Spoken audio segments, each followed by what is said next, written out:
अब हम उस तस्वीर का विश्लेषण करेंगे जिस तस्वीर ने अंतर्राष्ट्रीय मंच का ध्यान अपनी ओर खींचा है और कई सारे सवालों को भी वहां पर खड़ा कर दिया है।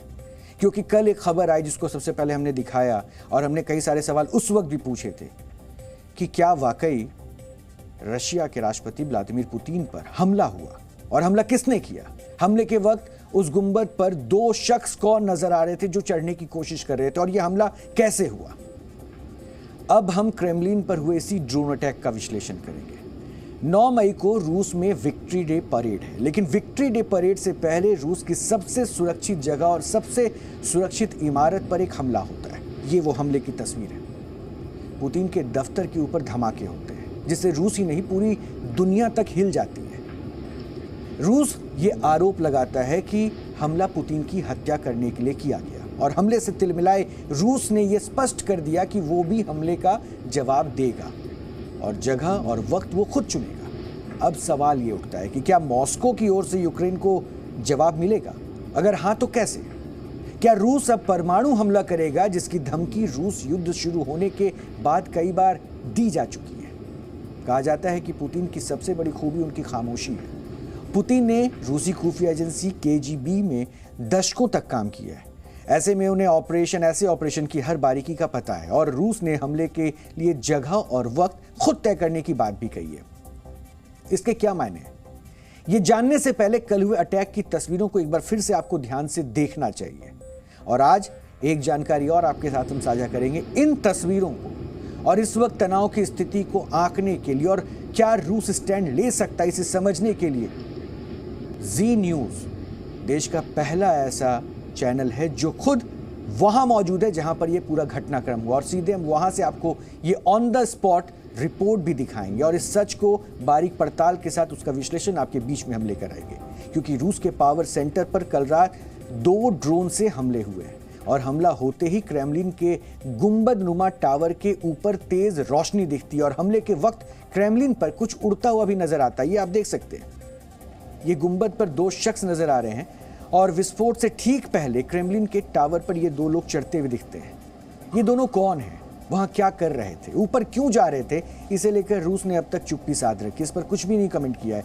लेकिन ये उस वक्त गुंबद के ऊपर चढ़ने की कोशिश कर रहे थे और उसी वक्त हवा में उड़ता हुआ कुछ एक यंत्र नजर आता है जो बाद में इसी गुंबद के पास धमाका करता हुआ दिखता है। अगर पुतिन की हत्या की कोशिश हुई है तो यह मामला बेहद गंभीर है। इसलिए रूस में अब यूक्रेन के खिलाफ एक ऐसा कदम उठाने की मांग उठी है जिसे यूक्रेन हमेशा याद रखे। रूस के पूर्व राष्ट्रपति दिमित्री मेदवेदेव ने कहा है कि ज़ेलेंस्की को बिना शर्त आत्मसमर्पण करने की जरूरत नहीं है और हिटलर ने भी ऐसा नहीं किया था। ज़ेलेंस्की उनके ही सब्स्टिट्यूट हैं। अब हमारे पास ज़ेलेंस्की को मारने के अलावा कोई रास्ता नहीं बचा है। ये बात रूस के पूर्व राष्ट्रपति दिमित्री मेदवेदेव ने कही है जो पुतिन के बेहद करीबी हैं। क्रेमलिन हमले के कुछ घंटे बाद ही रूस ने बदले का ट्रेलर भी रिलीज किया जब उसकी रॉकेट और मिसाइलों ने खेरसोन पर जोरदार हमला किया। रूसी हमले में यूक्रेन के 21 लोगों की मौत हुई और 48 घायल हो गए। हमले में एक रेलवे स्टेशन, रेलवे क्रॉसिंग, घर, हार्डवेयर स्टोर, सुपरमार्केट और एक गैस स्टेशन ध्वस्त हो गया। लेकिन इस हमले को सिर्फ एक ट्रेलर माना जा रहा है। इस हमले ने रूस की साख पर बड़ा डेंट किया है क्योंकि हमला रूस की छाती पर चढ़कर हुआ। लेकिन मॉस्को में इस हमले के लिए यूक्रेन के साथ साथ अब अमेरिका को भी जिम्मेदार माना जा रहा है। यानी रशिया को ऐसा लग रहा है कि ये जो हमला पुतिन के ऊपर हुआ, जिसे पुतिन के ऊपर हमला बताया गया, इसके लिए यूक्रेन के साथ साथ जिम्मेदारी अमेरिका की भी तय होनी चाहिए और इसके पीछे अमेरिका ही था। इस बात का भी बार बार आरोप रूस की तरफ से लगाया जा रहा है। अमेरिका ही वो देश है जो यूक्रेन को लगातार हथियार सप्लाई कर रहा है ताकि यूक्रेन रूस को सबक सिखाता रहे और इसलिए अब रूस ने अमेरिका पर भी आरोप लगा दिया है। Собственно, мы знаем, что зачастую даже сами цели определяет не Киев, а их определяют в Вашингтоне и потом доводят эти цели до Киева с тем, чтобы Киев исполнял. क्रेमलिन हमले के बाद तय है कि रूस बहुत घातक कदम उठाएगा। वैसे भी रूस के पास यूक्रेन पर 3 दिशाओं से परमाणु हमला करने की क्षमता है और रूसी परमाणु मिसाइलें यूक्रेन के पूर्व उत्तर से बेलारूस और कालिनग्राद में तैनात है। इसके अलावा परमाणु मिसाइलों से लैस रूसी पनडुब्बियां यूक्रेन के दक्षिण में काला सागर में भी तैनात हैं और ये सभी हथियार पुतिन के एक इशारे पर यूक्रेन में कभी भी तबाही ला सकते हैं। और इस हमले के बाद अभी रूस में क्या स्थिति है और रूस की क्या रणनीति है, ये समझने के लिए हम आपको सीधा आज ग्राउंड जीरो लेकर चल रहे हैं, जहां से हमारे सहयोगी कृष्ण मोहन मिश्र मॉस्को में रेड स्क्वायर के पर ही मौजूद हैं। कृष्ण मोहन, सबसे खास बात तो ये कि ये जी मीडिया ही है जो सबसे पहले उस जगह पर मौजूद है जहां पूरे घटनाक्रम पर दुनिया की नजर है। अभी स्थिति क्या है, कैसी है? रोहित, ये पूरा का पूरा हफ्ता यानी विक्ट्री डे और उससे पहले मे डे आता है 1 मई, ये हफ्ते 10 दिन का जो वक्त होता है ये रूस में एक बहुत बड़े उत्सव, पिकनिक, सैर सपाटे के लिए जाना जाता है, ख़रीदारी के लिए जाना जाता है। और गर्मियों की शुरुआत हो चुकी होती है रूस के लिए, सर्दियां ख़त्म हो चुकी होती है, तो बड़ा उल्लास का वातावरण रहता है। क्रेमलिन के आसपास का इलाका हमेशा गतिविधियों से भरा हुआ रहता है। इस समय यहाँ पर जो समर नाइट्स होती हैं रूस में वो बहुत लंबी होती हैं। अभी इस समय यहाँ पर 7:30 बज चुके हैं, लेकिन अभी धूप निकली हुई है और ये धूप 8:30-9 बजे तक निकली रहेगी, बीच में 3-4 घंटे की रात होगी। यानी लोग लगातार पिकनिकें करते रहते हैं। क्रेमलिन में जब मैं पहुंचा आज, तो उस जगह पर सेंट बासिल गिरजाघर के पीछे का जो पार्क है जहां पर हमेशा भीड़ लगी रहती है, उसके आगे मस्कोवा नदी बहती है, वहाँ से अचानक पुलिस ने, सुरक्षा वालों ने लोगों को हटाना शुरू किया। ये बहुत ही अजीब सी चीज़ है। आज से पहले विक्ट्री डे मैंने पहले भी आया, पिछले साल भी आया था, ऐसा होता नहीं है, रात तक लोग घूमते रहते हैं। उस पूरे के पूरे क्रेमलिन को खाली कराया गया, उसकी बैरिकेडिंग कर दी गई। रास्ते में जो एक, आप उसको रिंग रोड कह सकते हैं, आउटर रिंग रोड जो क्रेमलिन के चारों तरफ चलती है, वहाँ पर जगह जगह ब्लॉकेट लगाए जाने की तैयारी हो रही थी। माफ़ कीजिएगा। सड़क पर जो बैरिकेडिंग के लिए ख़ास गाड़ियाँ होती हैं जो बहुत कम समय में सड़क को ब्लॉक कर देती हैं, वो गाड़ियाँ किनारे किनारे लगा दी गई थी। मेट्रोपॉलिटन होटल जो मॉस्को का सब एक आइकॉनिक होटल है, बहुत पुराने ज़माने से, वहाँ सारे के सारे जो डिप्लोमेट्स होते हैं, गणमान्य अतिथि होते हैं, वहीं रुकते हैं। उसके आसपास का पूरा इलाका सुनसान था एकदम। और लुबिनका एक उसका इलाका है, आप ये समझ सकते हैं कि उसका एक सामने का गेट है जहाँ पर स्ट्रीट फूड होता है, उसके स्टॉल लगे रहते हैं, वो स्टॉल नहीं थे। सुरक्षा बहुत ज़्यादा बढ़ा दी गई है, कल से लेकर आज तक में ही ये फ़र्क नज़र आ रहा है रोहित, और ये तनाव विक्ट्री डे तक बना रहेगा। हालांकि क्रेमलिन के अपने स्टेटमेंट में एकदम साफ कहा था कि विक्ट्री डे के कार्यक्रमों में कोई बदलाव नहीं है, और आज तक वो वही स्थिति है, यानी विक्ट्री डे की परेड होगी, यानी जहां मैं खड़ा हूं उसके सामने से विक्ट्री डे परेड निकलेगी। लेकिन तनाव बहुत ज़्यादा है। उसकी वजह रोहित ये है कि क्रेमलिन पर हमला, आप उसको ऐसे समझ सकते हैं कि भारत की पार्लियामेंट पर जो अटैक हुआ था उसके बाद जो भावनाएं थीं, वैसी ही भावनाएं इस समय रूस में होंगी, पुतिन के अंदर होंगी। कृष्ण मोहन, इसी से जुड़ा दूसरा भी सवाल बहुत अहम हो जाता है कि यही तो हर कोई जानना चाहता है। जिस तरह से आपने पार्लियामेंट का एग्जाम्पल दिया, भारत में पार्लियामेंट पे हमला, उसी तरह से ये पहलू है। और सबसे बड़ी बात है, ये पूरा इलाका नो फ्लाइंग जोन में था, हाई सिक्योरिटी पर है। ऐसे में तो सुरक्षा पे सवाल तो आता है ना, सिक्योरिटी ब्रीच कैसे हो गई? क्या इसके पीछे साजिश रूस ने रची है? जो ये भी क्वेश्चन उठाए जा रहे हैं। ऐसा कैसे हो सकता है कि 2-2 ड्रोन वहां घुस आते हैं और रशिया की सुरक्षा एजेंसी को पता ही नहीं चलता?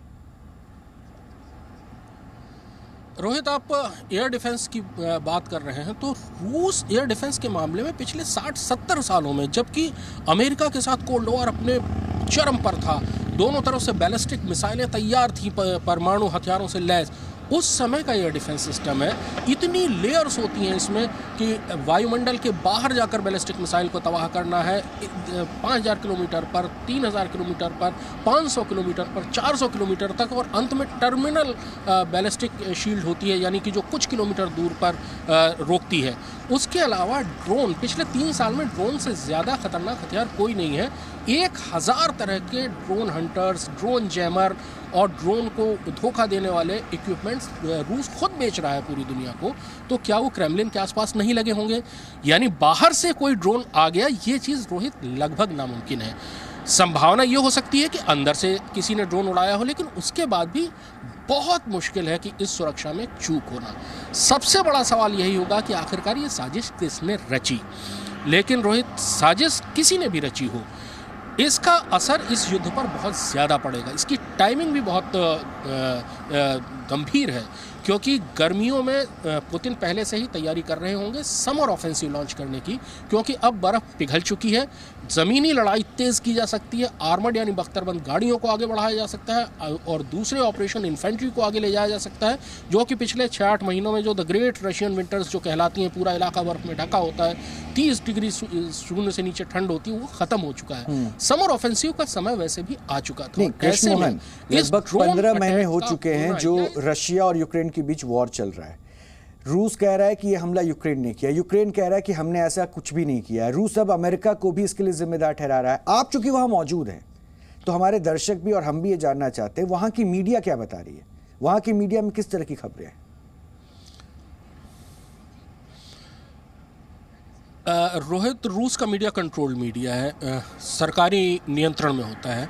बहुत ज़्यादा मीडिया में बातें नहीं होती हैं, लेकिन सोशल मीडिया में और जो दूसरी जगह पर बातें हैं, एक बात दिमाग में है कि जो सवाल आपने पूछा वो सवाल हर आदमी पूछ रहा है कि आखिरकार ये ड्रोन इतनी सुरक्षा व्यवस्थाओं को तोड़ते हुए अंदर कैसे आ गया, और वो भी उस वक्त जबकि लड़ाई भड़कने के पहले से ही उम्मीद थी, उसमें ये एक बहाना मिला। अच्छा कृष्ण मोहन, इसे रूस का फॉल्स फ्लैग ऑपरेशन बताया जा रहा है। क्या वाकई आप चूंकि अब वहां पर ग्राउंड जीरो पर हैं, क्या ये वाकई ऐसा दिख रहा है? क्योंकि इस पर मैंने आपसे चर्चा भी की थी, लेकिन क्या इसके परिणाम भी निकलते दिख रहे हैं क्या? देखिए, सारी चीज़ें आगे आने वाले कुछ दिनों में तय होंगी। विक्ट्री डे परेड होने वाले उस दिन राष्ट्रपति पुतिन जो भी कहते हैं वो बहुत महत्वपूर्ण होता है। पिछले साल भी उन्होंने यूक्रेन को लेकर बहुत सख्त बातें कही थी। उससे पिछले साल भी उन्होंने यूक्रेन में नाजीवादी फासिस्ट ताकतों के उदय के बारे में बात कही थी और उन्होंने कहा था कि इसको ख़त्म करना होगा, पूरे यूरोप के लिए ये ख़तरा है।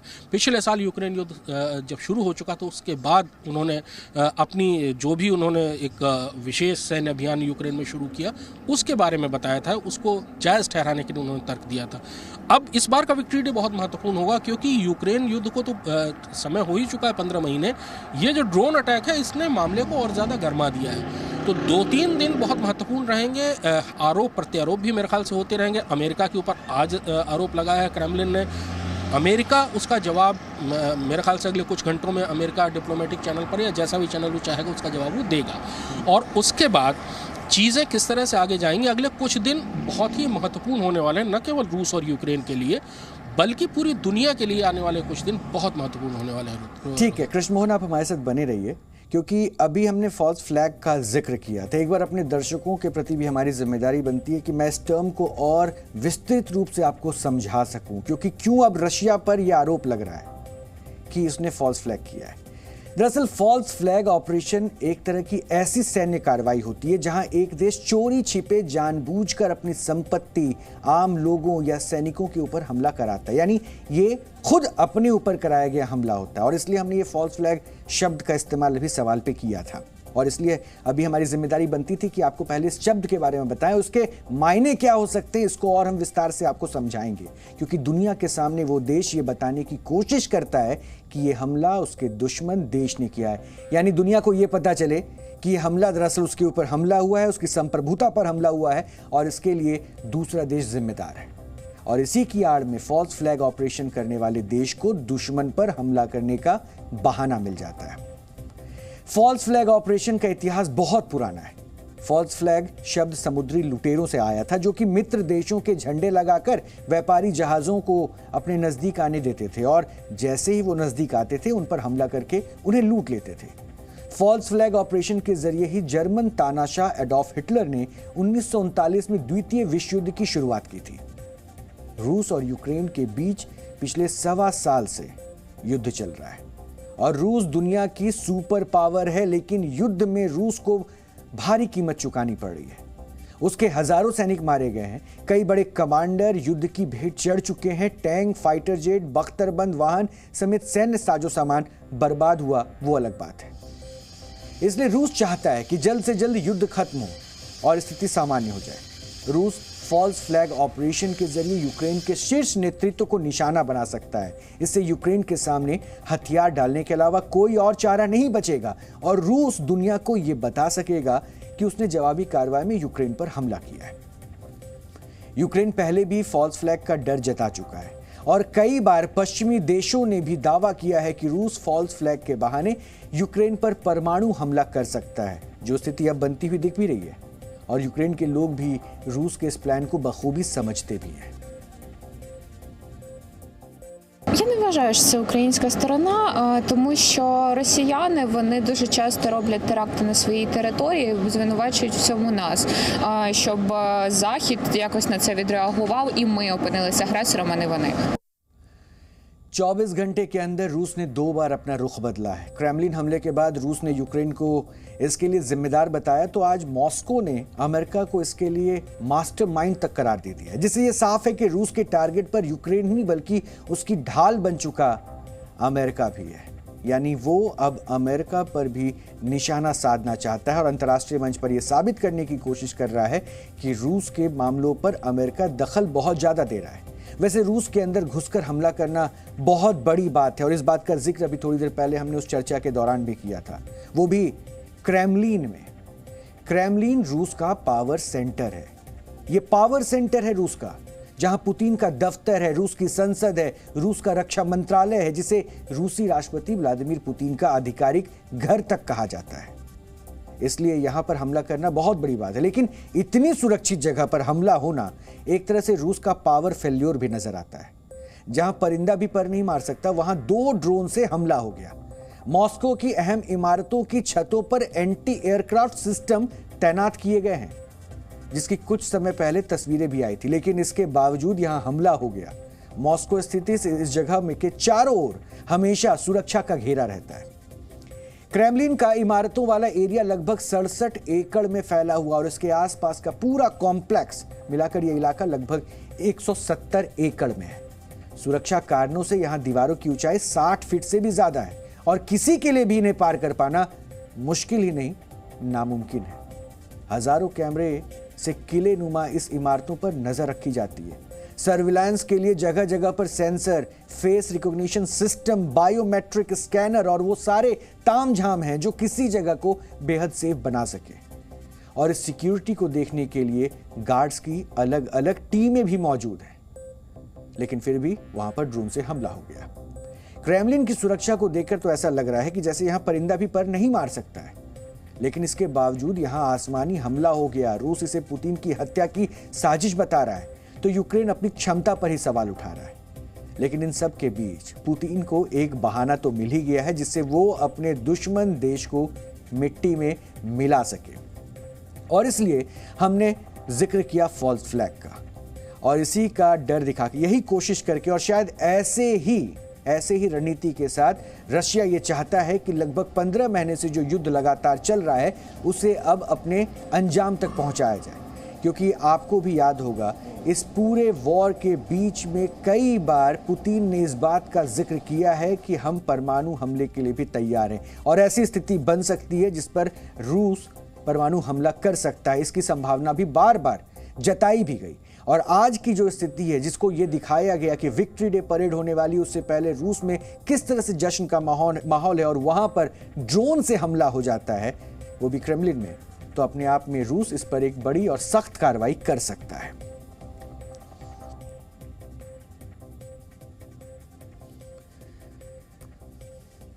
तो इन तस्वीरों के बाद अब सवाल यही उठ रहा है कि अब आगे क्या होगा। हालांकि रूस इसके लिए जिम्मेदार ठहरा रहा है यूक्रेन को, रूस इसके लिए जिम्मेदार ठहरा रहा है अमेरिका को। दूसरी तरफ यूक्रेन के राष्ट्रपति वोलोदिमीर ज़ेलेंस्की कह रहे हैं कि हमारे पास तो ऐसे हथियार ही नहीं है जिससे हम हमला कर सकें। सुनिए एक बार उनको। You know, I can repeat this message, and I think it will at least will be understandable for everybody. We don't attack Putin or Moscow. We fight on our territory. We are defending our villages and cities. We don't have, enough weapon for this. That's why we don't use it anywhere. For us, that is the deficit. We can't spend it. And we didn't attack Putin. We leave it to tribunal. तो Kremlin पर हुआ हमला बड़ा हमला है, चाहे वो false flag ही क्यों ना हो, लेकिन इसके बाद तनाव की स्थिति तो है और इसे दुनिया के तमाम देश बड़ा खतरा मान रहे हैं और इसलिए सबकी निगाहें उस पर टिकी हुई है। Z News.